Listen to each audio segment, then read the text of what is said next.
kita jangankan untuk makan di Palestina, untuk sholat saja mereka di bawah meriam dan semacamnya. Alhamdulillah, Allah berikan kita kenyamanan. Amin.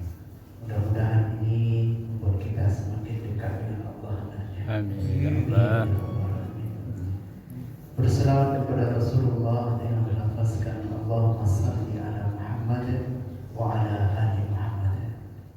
Bapak pengurus beserta jajaran yang kita hormati, Bapak Ibu yang berhadir di kajian ba'da maghrib ini. Kita lanjutkan kajian kita. Kita jemput sedikit. Beberapa bulan yang lalu kita telah membahas tentang bagaimana sahabat Rasulullah walaupun dia sakit, tetapi Rasulullah mengajarkannya untuk menjemput kesehatan dengan beribadah kepada Allah. Abu Hurairah, beliau dalam keadaan berguling-guling kesakitan. Dimana ya Abu Hurairah? Apa yang terjadi? Kata Abu Hurairah, aku sakit ya Rasulullah. Apa kata Rasulullah? Kum, berdirilah. Fasalli, fa inna fis salati syifa'an. Berdirilah, lakukanlah sholat. Sesungguhnya dalam sholat itu ada obat, ada kesembuhan. Hadis diriwayatkan oleh Imam Bukhari. Oleh sebab itu, Islam memberikan rukhsah, kemudahan.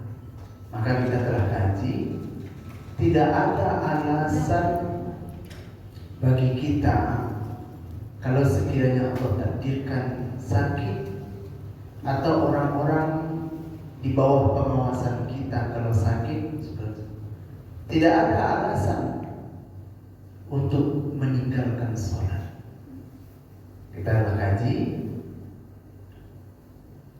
kalau tidak sanggup dia terkena air, maka dia boleh bertayamum. Nah, ini kan hadis-hadisnya telah kita sampaikan beberapa waktu yang lalu. Kalau dia tidak sanggup sholat berdiri, kata Rasulullah, fa'ilam tasati.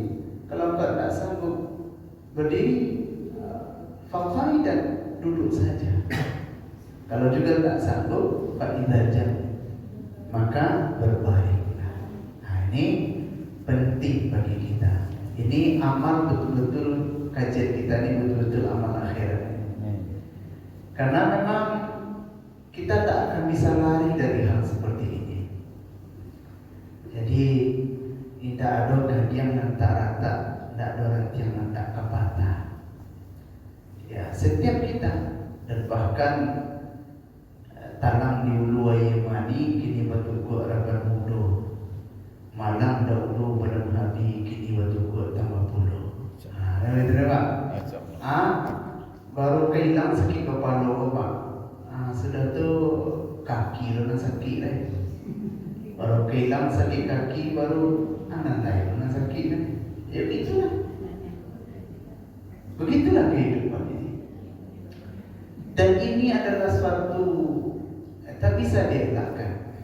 Maka kita lanjutkan kajian kita kemarin. Kata Allah, wa nabluukum bisyarri wal khairi fitnah wa ilaina turja'un. Hei, siapapun engkau, beriman atau tidak, aku tak peduli. Setiap dari diri kamu pasti akan dihadapkan dengan kebaikan dan keburukan. Siapa saja, dia akan merasakan. Terus masuk kita kajian kita.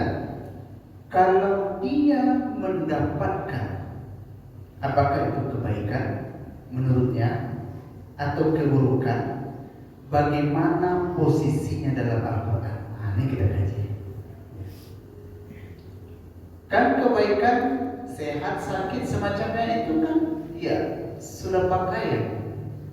Beriman atau tidak, ya orang Yahudi juga ada yang sakit, sebagaimana orang Islam juga sakit. Nah, bagaimana posisinya? Nah, ini kita lihat. Sedikit kemarin kita juga telah menyinggung. Hari ini landasan kajian kita surat Al-Ankabut ayat 2 dan 3. Sambungan dari kajian bulan yang lalu. A'udzubillahi minasyaitonir rajim. Bismillah. Ahasiban nas ayusraku an yaqulu amanna wa hum la yuftanun. Wa laqad fatanna alladhina min qablihim فَلْيَعْلَمَنَّ اللَّهُ الَّذِينَ صَدَقُوا وَلَيَعْلَمَنَّ الْكَاذِبِينَ. 2 ayat Surat Al-Ankabut. Apakah manusia itu mengira bahwa dia mengatakan dirinya beriman sebelum kami uji mereka?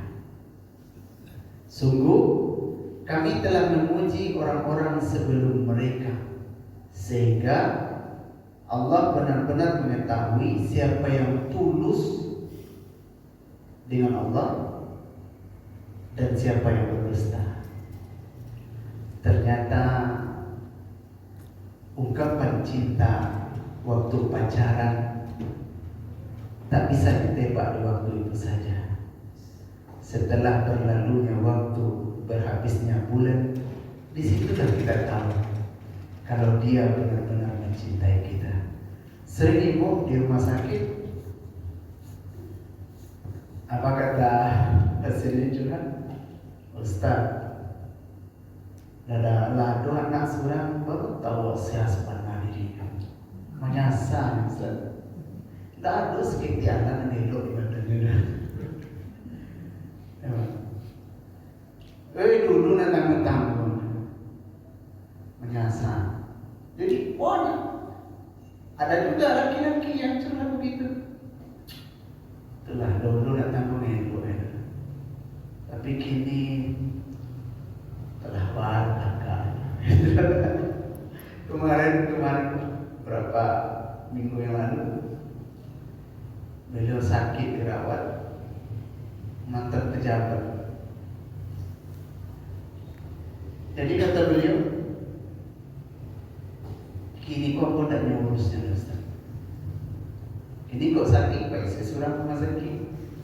Kok dirawat? Daftar surah, hasil gede, daftar, dirawat surah. Jadi, tebak kok beriku apa? Sebenarnya lah hadu sekitar 20 tahun yang lalu Ustaz. Nah, udah nampak sebenarnya. Kami lama betul-betul. Tak sampai gaya. Tapi lah hadu bayang-bayang. Nah, terkejam dalam hati.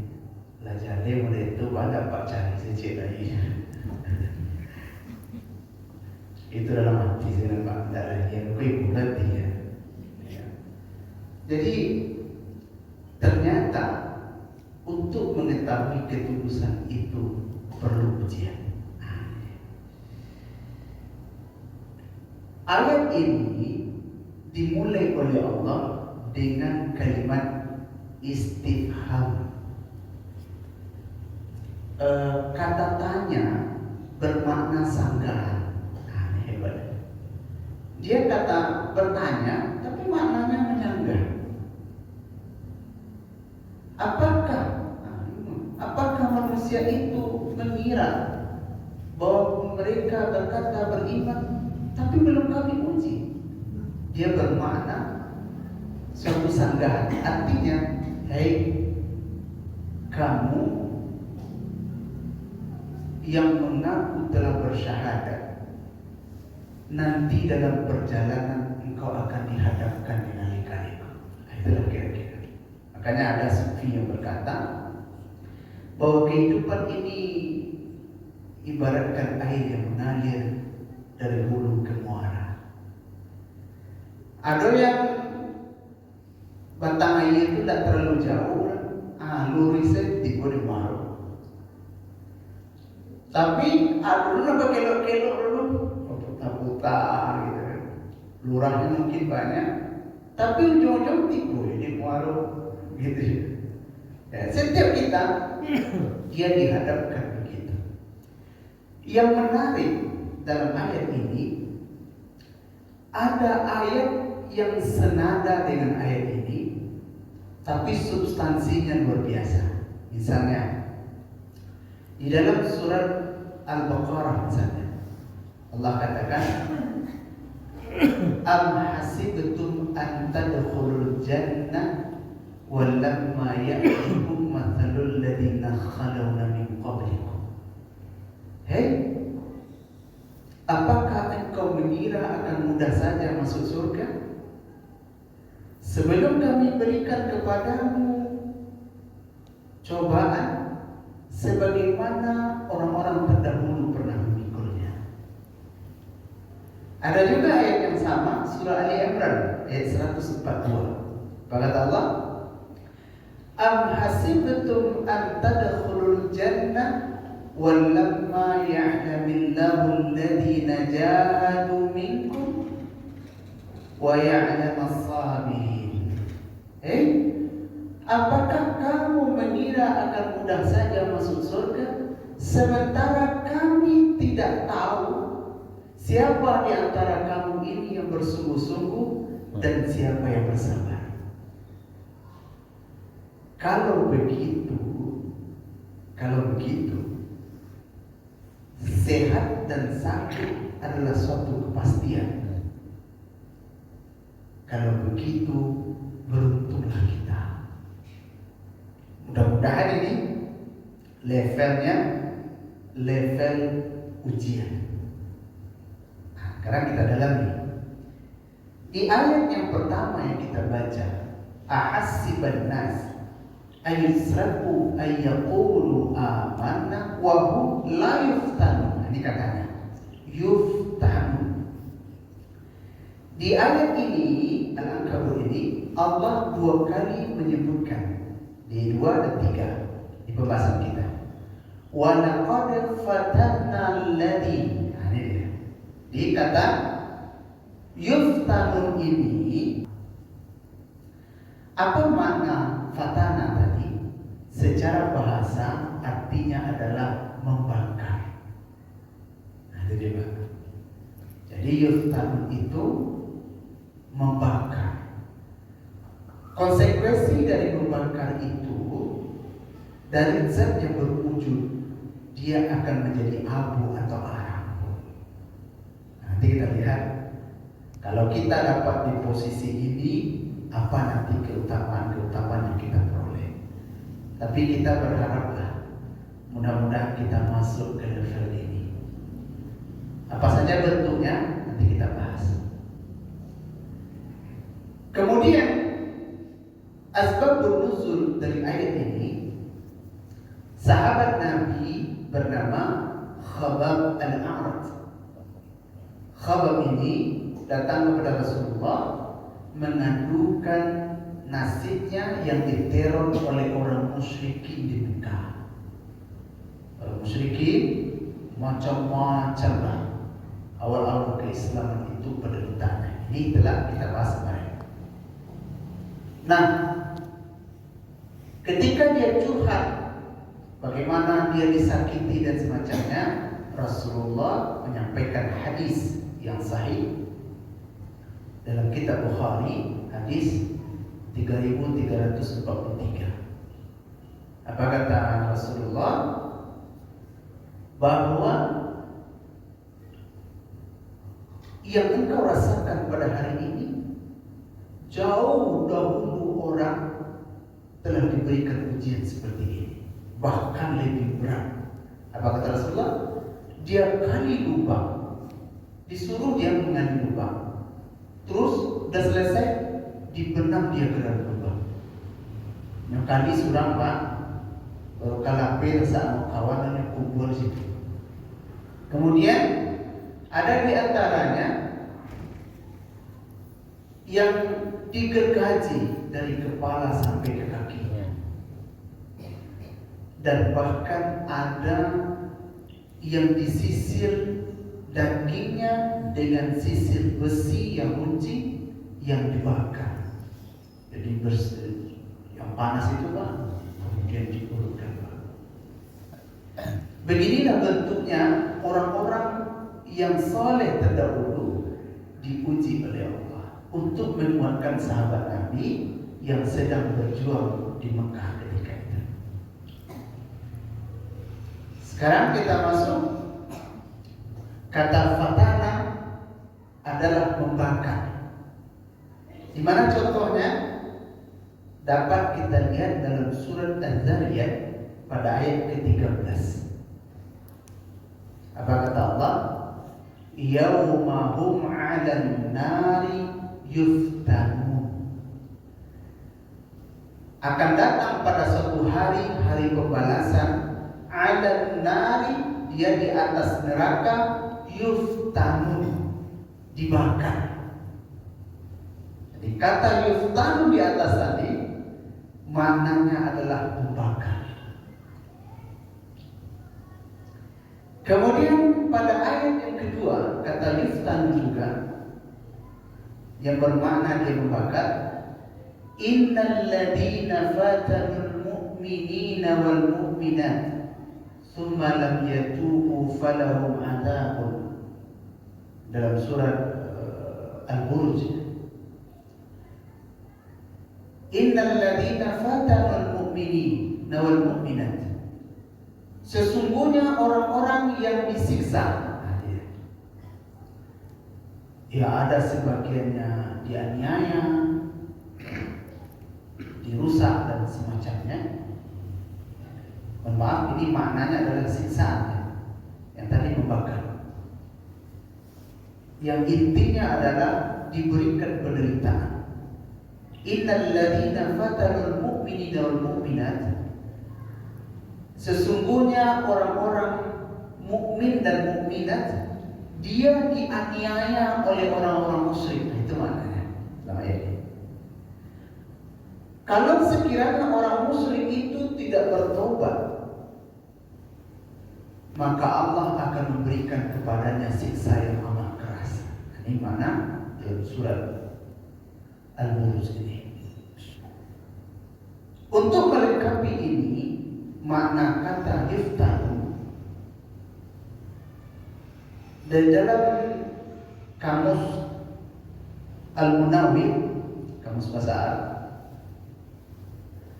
yuftanun itu atau fatana itu maknanya adalah memikat.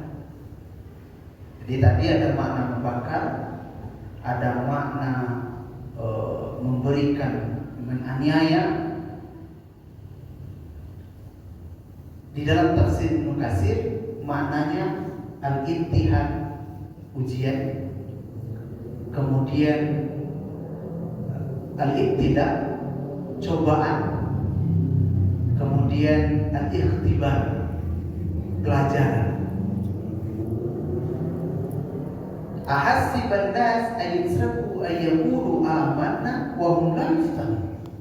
Janganlah engkau mengira telah beriman sebelum kami datangkan cobaan, sebelum kami datangkan ujian, sebelum kami datangkan pelajaran, sebelum kami bakar dosa-dosamu dahulu, sebelum kami hadapkan engkau dengan sesuatu yang tidak engkau sukai. Nah, ini makna dari kata yuftanun di atas tadi. Kalau begitu, ada kita mendapatkan poin ini, poin yuftanun ini, bersyukurlah. Cuman masalahnya, kok masuk awak kategori itu. Tidak nanti babnya, nanti ada babnya selanjutnya. Posisi kita, pertama posisi fatana atau fitnah. Yang kedua nanti posisinya musibah. Yang ketiga nanti posisinya adalah azab.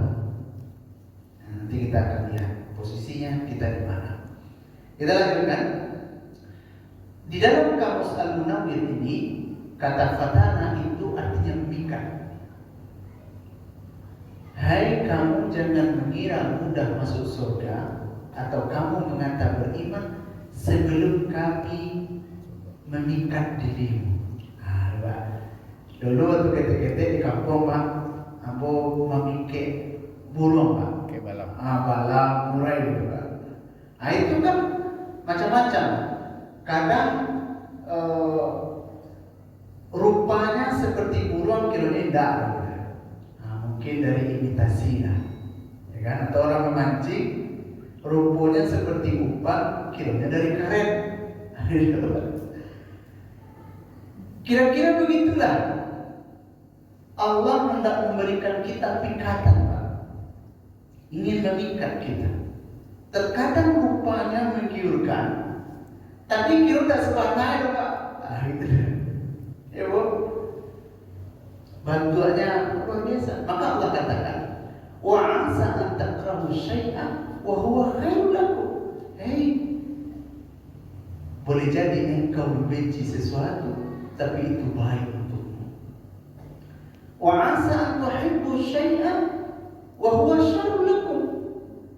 Boleh jadi engkau mencintai sesuatu, tapi itu buruk untukmu. Innallaha ya'lamu wa antum la ta'lamun. Allah Maha tahu, tapi engkau tak tahu, kata Allah. Ini dia.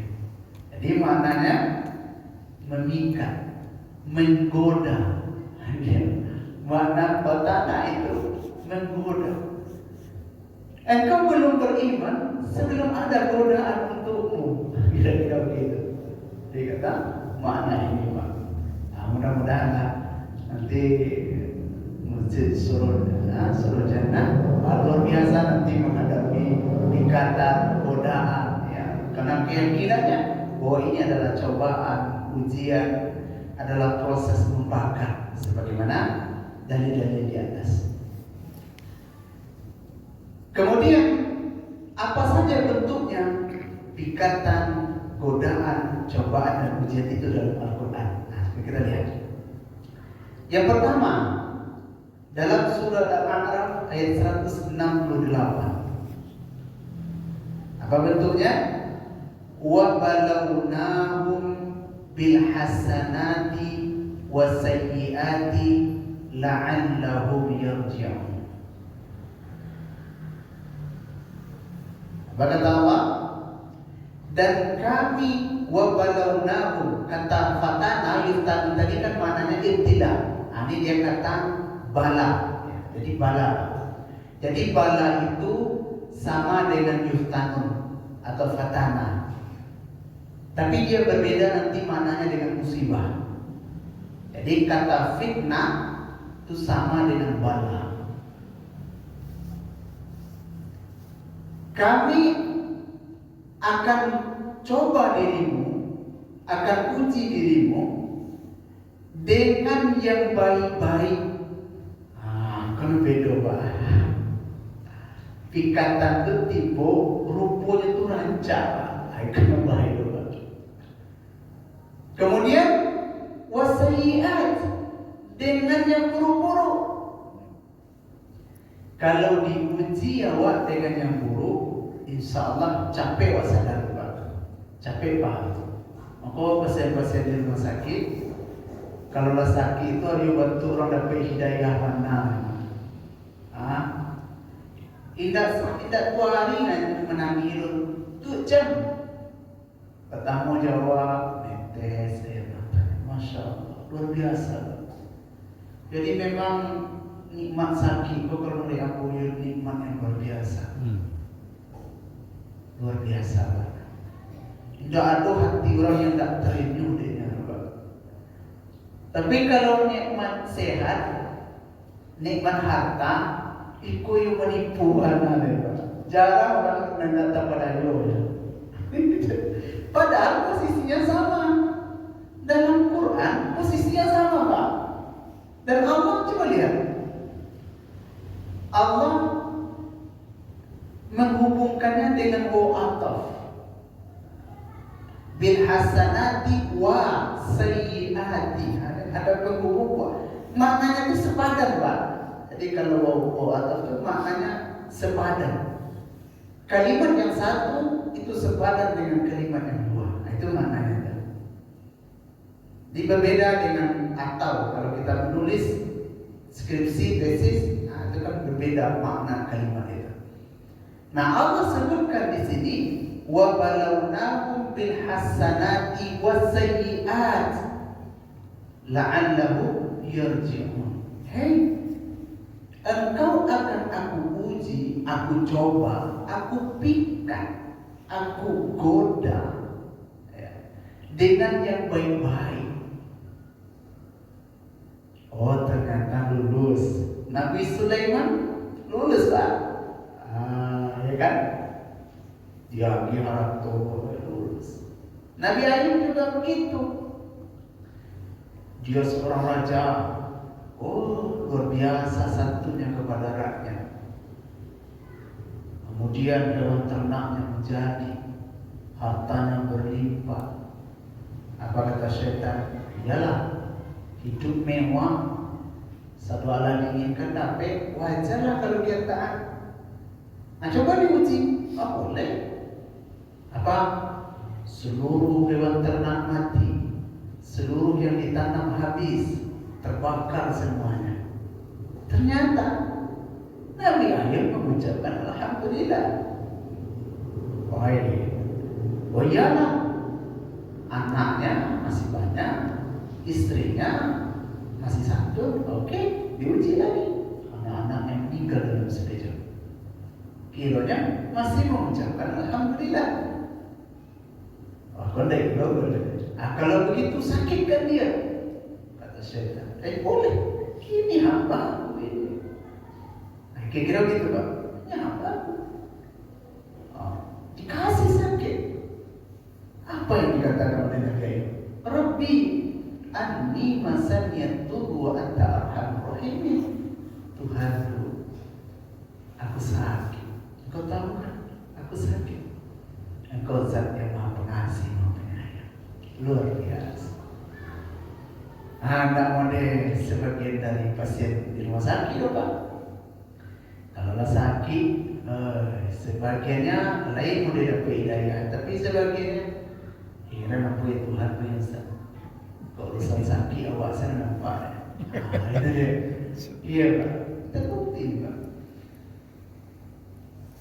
Tak ada yang lain, Pak. Nah, gitu dia. Ini dia bentuknya itu ya. Pertama ujian itu. Jadi hasanah wa sayyi'at. Yang kedua, wa nabluukum bisyarri wal khairi fitnah. Dan nanti engkau akan dicoba, diuji, dipikat, digoda yang bentuknya kebaikan dan bentuknya keburukan. Sama dengan di atas maknanya, tapi substansinya berbeda. Apa kata ulama? Kata Imam Ibnu Katsir ketika beliau menafsirkan ayat ini, mengambil pendapat juga dari Imam Ibnu Jarir,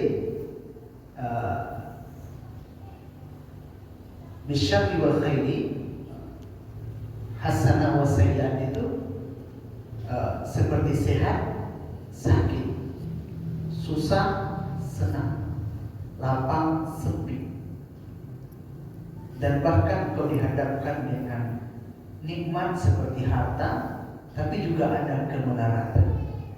Engkau dihadapkan dengan anak, kau dikasih anak, keturunan, tapi ada juga nanti sebagiannya yang tak punya, atau dia punya tapi tiba-tiba dia habis meninggal.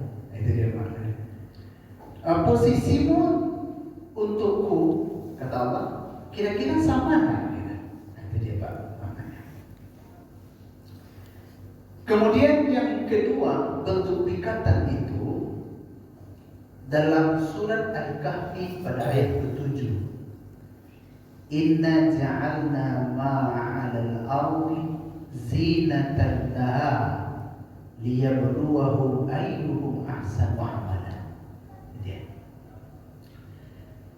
Sungguh kami menjadikan untukmu apa yang ada di bumi ini zina, Apa itu zina? Zina itu perhiasan. Menggiurkan pandangan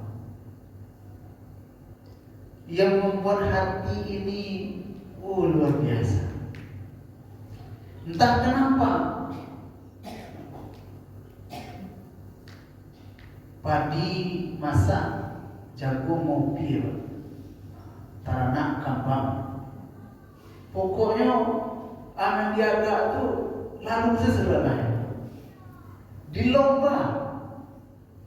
Contohnya syarat di zaman Rasulullah, dia gibah. Apa nanti pikatannya? Bisa jadi masuk kepada kesombongan.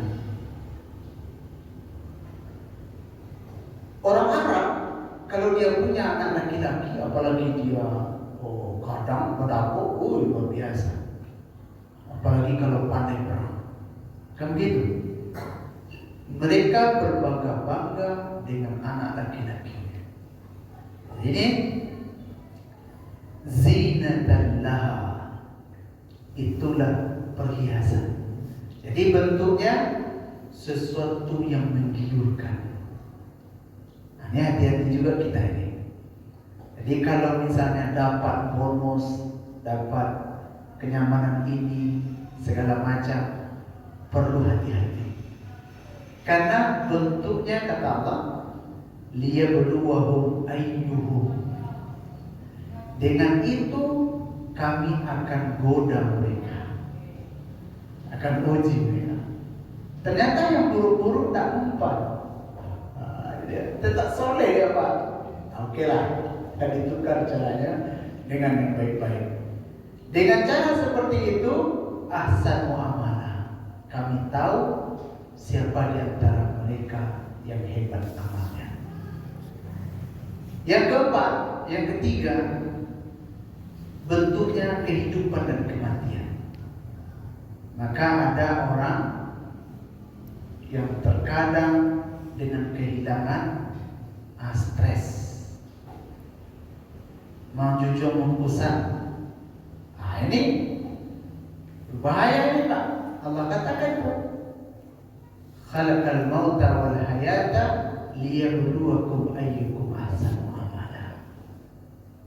Bahwa kehidupan dan kematian itu pikatan untuk ujian dan cobaan. Yang keempat yang ada dalam Al-Quran yang saya temui sebenarnya masih banyak, yang agak dahsyat Pak. Wa'lamu annama amwalukum wa auladukum fitnah. Ini kata fitnah. Ketahuilah, sungguh harta dan anakmu adalah fitnah. Ini gawat ya Pak. Jadi dia itu fitnah, macam-macam. Kalau nuna dolai, tiap malam menangis meminta, datang ke dokter, habis biaya. Balik ujian. Setiap ditanya oleh orang, setiap kali dia mantau menetes. Iya kan? Orang dapat. Beko di mas sekolahnya. Kalau karajo kok siang masuk. Kalau bertumbuh besar, mengendalikan bagaimana akhlaknya. Ternyata ada kemarin pasien yang dapat fitnah ini luar biasa. Dari 5 anaknya, semuanya merantau. Beliau aja di rumah, rumah gadang, rumah lantai 2, lantai 3 lantai Pak. Males tak? Lantai 2 nya 3 itu lah sarang lawa-lawa sama kelalawa. Anak tu pernah nanya kata itu. Ya, yang paling lucu tu ke rumah sakit Mesina. Ada boleh lucu. Kemudian setiap kali sakit, setiap kali ke rumah sakit, setiap kali menangis, curhat nangis, terasa lewat. Karena dia berharap kalau nanti sudah tua, ayo ikolah anak nanti. Jadi bapak dan ibu, kurang-kurangilah berharap ke makhluk, meskipun dia anak kita. Itu juga bahagia sih pak. Tapi ayat mengajar boleh itu kurang-kurangilah. Kau tidak buat dia walinya. Karena berharap kepada makhluk selalu ada keterbatasan. Tapi kalau Allah yang menggerakkan hatinya, itu luar biasa. Ya muqallibal qulub, tsabbit qalbi ala dinika wa ta'atik. Adilah yang memulai. Step. Kagumkan dia kepada Allah. Tapi kerjanya buruk-buruk. Karena setiap kata, setiap bisikan, setiap perasaan orang tua itu langsung diijabah oleh Allah. Itu hati-hati benar. Meskipun kita tidak suka dengan akhlaknya, pastikan yang kita keluhkan adalah kebaikan. Ya, Dewa itu pastikan mana tuh. Jangan sampai keluhannya yang bersifat keburukan, karena dia susah hidupnya nanti, tambah payah. Pastikan keluhan itu kebaikan. Baik, untuk di sini masih ada waktu kita 5 menit. Bagi bapak dan ibu, bisa kita berdiskusi sepanjang kata fitnah dalam Al-Quran. Jadi kata fitnah ini beda dengan bahasa Indonesia. Kalau fitnah itu orang lain menceritakan yang bukan sebenarnya yang ada pada diri kita. Tapi kalau di dalam ayat yang kita baca, kita pelajari tadi, itu artinya al-imtihan, ujian, cobaan, pelajaran, bentuknya ya sesuatu yang menggoda, memikat, gitu ya. Kemudian rupanya dalam realitas ada kebaikan bentuknya, ada keburukan. Kemudian bentuknya zinatalah, ya, perhiasan dunia, bentuknya harta, bentuknya anak. Nah, itu kira-kira pembahasan kita. Terus bisyarri wal khairi, keburukan dan kebaikan itu rupanya seperti sehat dan sakit, susah dan senang, kesedihan dan kebahagiaan. Pastikan kalau kita sudah berada di level itu, maka bahagialah. Kenapa bahagia? Banyak sekali dalilnya. Nanti kita akan pelajari apa keutamaannya kalau posisinya itu adalah al-imtihan, adalah cobaan. Kalau dapat di level itu, ikut levelnya para nabi. Dari mana kita tahu? Dari hadis Rasulullah. Apa kata Rasulullah? Asyaddu bala, bala yang kuat, yang asyad, yang keras, itu dipikul oleh al-anbiya. Asyaddun nas bala'an al-anbiya, bala'an al-anbiya. Yang paling keras diberikan di antara manusia ini dari bala itu, dari cobaan, ujian, dari ikatan dan semacam itu, adalah para nabi. Kemudian summa salihun, kemudian orang soleh setelah nabi itu. Setelahnya apa? Summa amsalu fa amsal. Kemudian semisalnya dari orang soleh itu turunannya, kemudian semisalnya lagi. Itu senyum Pak. Orang yang kamandampe itu posisinya itu adalah fitnah, orang itu saja. Di luar daripada itu bisa jadi disebut dengan musibah, bisa jadi nanti disebut dengan azab. Kapan musibah dia disebut musibah? Kalau rupanya adalah teguran. Nanti kita akan bahas kenapa dia disebut musibah. Jadi siapa yang dapat? Al-anbiya tsumma salihun fa amsal. Para nabi, orang soleh setelahnya, kemudian semisal dari orang soleh tadi. Itulah orang yang mendapatkan levelnya adalah fitnah. Nah, bagaimana para nabi itu diuji oleh Allah? Ini banyak sekali. Kita ringkas saja. Nabi Adam alaihissalam, dia diuji dengan anaknya Habil, Qabil. Sedih gitu Pak. Awak katakan, awak ajak, namaja nabi oleh Pak.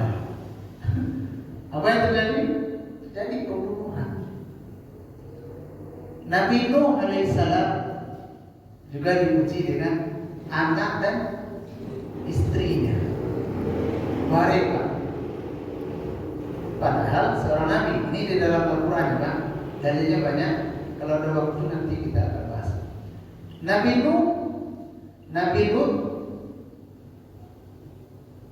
Nuh diuji juga dengan anaknya.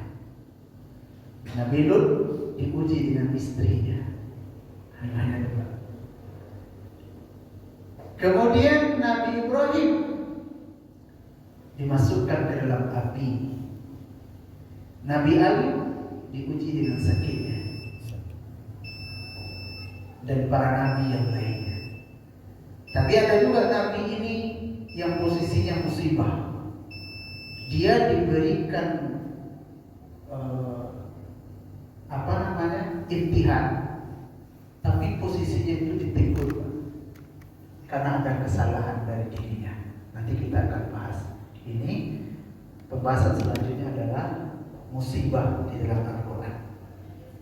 Kalau ini dua kali pertemuan ini ujian, cobaan di dalam Al-Quran. Jadi orang yang diberi oleh Allah kebaikan keburukan ini, posisinya bagi orang yang beriman, al-anbiya tadi, salihun, fa'amsal, orang yang tiga ini posisinya adalah fitnah. Ini hebat ya Pak. Mudah-mudahan awak masuk, awak dapat sehat besok pagi, dapat rezeki. Mudah-mudahan yang itu tuh ujian untuk awak. Apa ujiannya? Bisa awak masa cinta. Itu ya. Tapi apapun lah bentuknya, mudah-mudahan posisinya yang pertama ini. Nah, nanti jangan sampai posisinya nanti sebagai musibah. Kita lihat nanti di dalam Al-Quran. Baik Bapak dan Ibu, itu saja kajian kita.